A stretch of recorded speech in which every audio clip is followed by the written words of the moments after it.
The 9th generation was not very well received. On this edition of Test Drive, the 10th generation Honda Civic.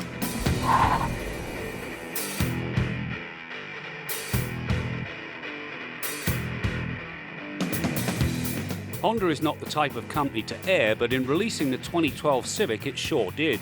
The refresh was widely panned, which slowed the sales of this red-hot nameplate. In an unprecedented move, Honda made significant changes to the Civic the following year. It worked, but here we are 2 years later, and Honda has already released the next 10th generation model. This time around, the rework has been greeted with enthusiasm, and rightly so. It has more flair than I've come to expect from Honda. The rework of the cabin is very good indeed. Much nicer materials, very comfortable seats, but the single biggest improvement, that silly two-tier dash has gone in favour of something that is clean, clear and uncluttered. I do have some issues with the touchscreen. Some of the touch points are small, which makes it very frustrating to use.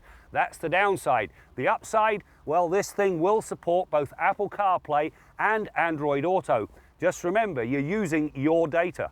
The latest Civic arrives with two very different engines. The Tester was equipped with the base 2-litre inline-4. It produces 158 horsepower and 138 pound-feet of torque. When relayed through the 6-speed manual gearbox, which is a better choice than the CVT, and the front wheels, the engine delivers enough power for most eventualities.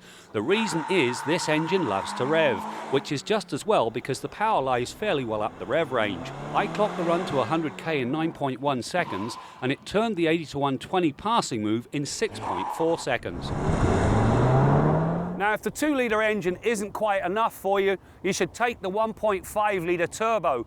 It brings 174 horsepower, but more importantly, it brings 162 pound-feet of torque at 1700 RPM. That means there's no turbo lag and a much crisper response. Of course, the bonus, well, it also delivers better fuel economy as well. The Civic's manual gearbox is all Honda. The throws are short, the gate is well defined, while the clutch is light and it bites in the right place, all of which brings speedy shifting. The ratios are also sensibly spaced. 1 through 4 bring performance, 5 and 6 improve efficiency. The auto hold feature then makes hill starts a snap.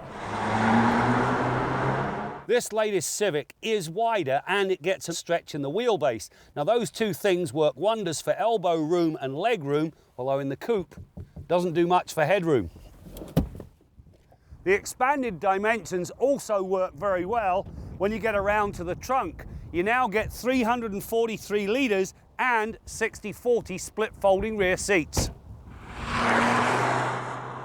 As before, the Civic suspension is tuned to deliver a balance between ride comfort and agility. The setup works very well. Body motion is controlled and the steering has a crisp feel, which makes it an easy urban drive. In this regard, it's a strong class contender. On the flip side, dropping the hammer through the pylons saw the coupe remain flat and remarkably unflustered, even as it neared the limit. In this regard, it's as accomplished as many so-called sports cars. What a difference a year makes. The 10th generation Civic has got style, comfort and more interior space.